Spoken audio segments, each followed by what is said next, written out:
കടന്ന് ഉരുളുമ്പോ ഓടിച്ചെന്ന് കെട്ടിപ്പിടിക്കുമോനെ.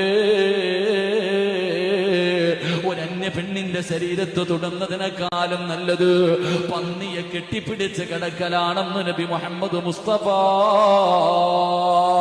സല്ലല്ലാഹു അലൈഹി വസല്ലമ തങ്ങൾ പറയുമ്പോ 7 വെള്ളത്തിൽ കഴുകിയാൽ അത് വൃത്തിയാകുമല്ലോ. പക്ഷേ അന്യ പെണ്ണിന്റെ ശരീരത്ത് തൊട്ട പാപം എവിടെ കൊണ്ട് കഴുകിക്കളയാരോ.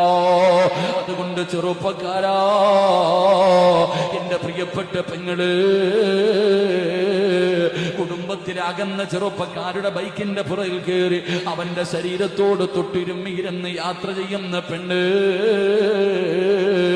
പ്രായപൂർത്തിയായ പെൺമക്കള്, കുടുംബത്തിലകന്ന ബന്ധത്തിൽപ്പെട്ട ചെറുപ്പക്കാരുടെ ബൈക്കിന്റെ പുറകിൽ കയറ്റിവിടുന്നതിന്റെ പ്രിയപ്പെട്ട ഉമ്മ,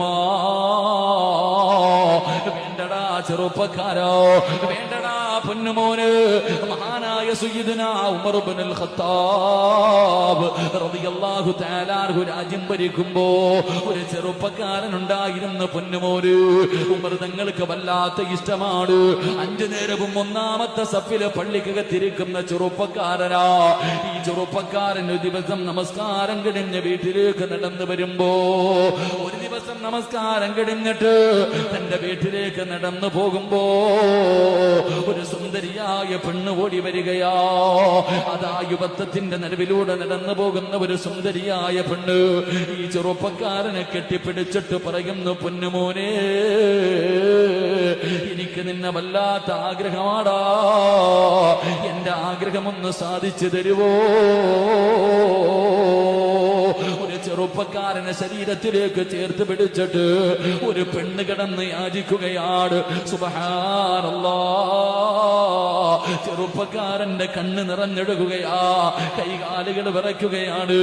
അവിടുന്ന് ചിന്തിച്ചു, അല്ലാഹ് ഖസറദ് ദുനിയാ വൽ ആഖിറോ, എന്റെ ദുനിയാവും ആഖിറവും നഷ്ടപ്പെട്ടു പോയല്ലോ റബ്ബേ, ഞാൻ വ്യഭിചാരിയായി പോയല്ലോ, ഞാനൊരു പാപിയായി പോയല്ലോ, ഞാൻ നരകത്തിന്റെ അവകാശിയായി പോയല്ലോ. അങ്ങോട്ട് കയറി പിടിച്ചതല്ല, ഒരു പെണ്ണിങ്ങോട്ട് വന്ന് കയറി പിടിച്ചപ്പോ കരഞ്ഞുകൊണ്ട് ബോധം കെട്ട് താഴെ വീടുകയാ. കരഞ്ഞുകൊണ്ട് ബോധം